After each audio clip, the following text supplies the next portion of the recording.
Hello everyone, my name is Mary Kurek and I live in the United States. I'm the founder of a global business development agency that embraces and focuses on the United Nations Sustainable Development Goals, particularly number 17, which is all about partnerships to accomplish the other 16 goals.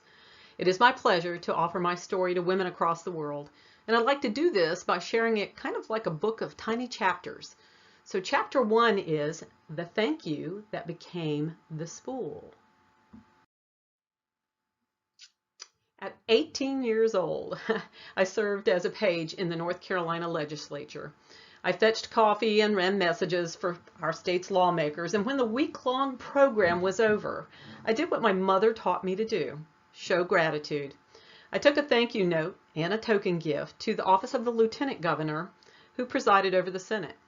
That afternoon, he called me up in front of the Senate and told me I was the only page who had ever thanked him. He asked me to work on his gubernatorial campaign later that year. Gratitude. This was the spool from which the thread of my story unwinds. So chapter 2 is the thread of many colors. The thread from my spool started when that lieutenant governor won his election, and I went on to work as the youngest member of the governor's staff. I was 19, and the press office was my work home.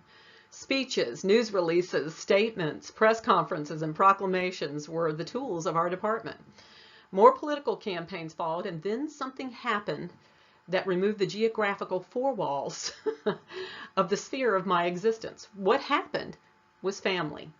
Having a baby interrupted things, and when I was trying to reconnect to my thread, it didn't look like it did before. Women are used to how building families can redirect us, right? So the next chapter is called Global Presence at My Dinner Table. Somehow I made my way to a cultural exchange program and had the opportunity to travel to South America. I learned then what it felt like to be pointed at and whispered about my hair color and my pale skin with freckles. But what really was happening was a sort of preparation for a job I'd have next with an international program that brought foreign dignitaries to our area. I constructed their professional connections in the area during their visits and handpicked the most interesting visitors to invite to my home for dinner.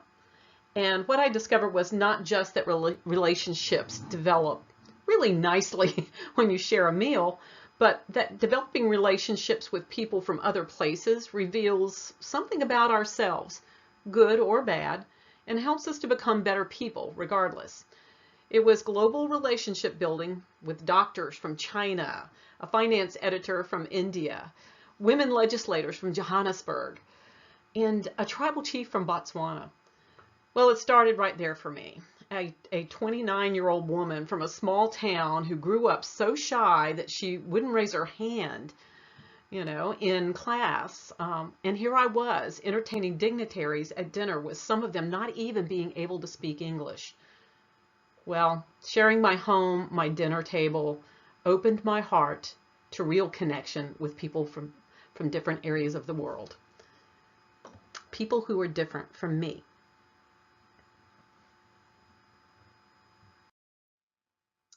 So the next chapter is learning leadership as a young woman in a military place. Since I apparently needed to learn a bit about leadership in my early 30s, it was arranged by the source of all knowing that my husband at the time would find someone else.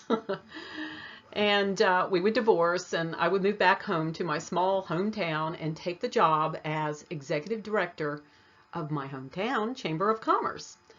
This small town was the home to the world's largest Marine Corps air station. Most of my board members were active or retired officers who create action by command, not so much by consensus. Developing leadership muscles was challenging for a woman in this environment, but I needed it to grow and grow into spaces where strong male counterparts would need a little softer but very competent facilitator. Everything new and challenging has meaning.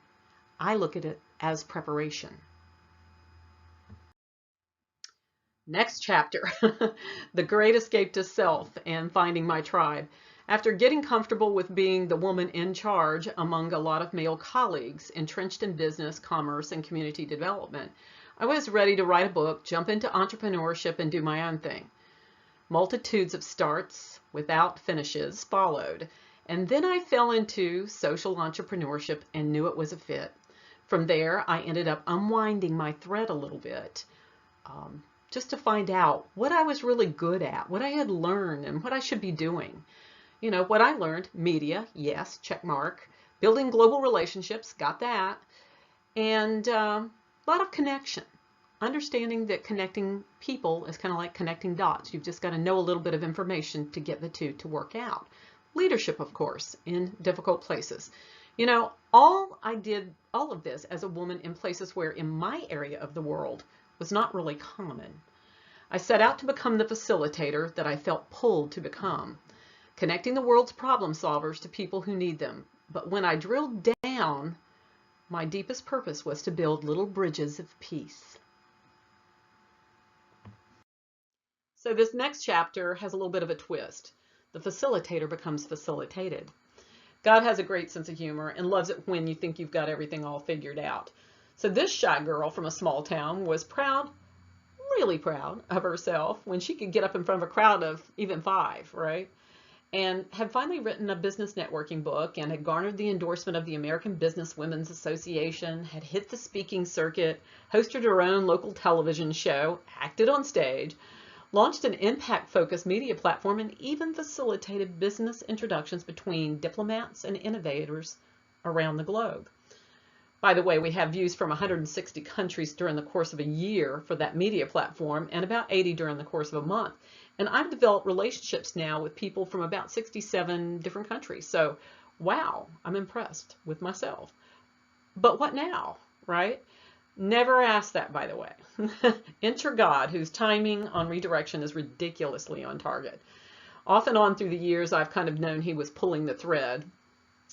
But, you know, lately, I'd say in the last few years, I just tried to get out of my own way and let myself be led by the one who's facilitating me. I highly recommend doing the same because there are going to be times when you really need to listen to your source. Like when your mother needs institutionalized care, or a son finds himself in jail, and a spouse develops a serious illness. All of our ideals and dreams don't seamlessly work into these tough spots in life. Sometimes our self-driven need to rescue and nurture can be our own enemy. I know from personal experience, so not fighting disruption created gaps for reinvention for me, exploration, and a way to become a real service to others.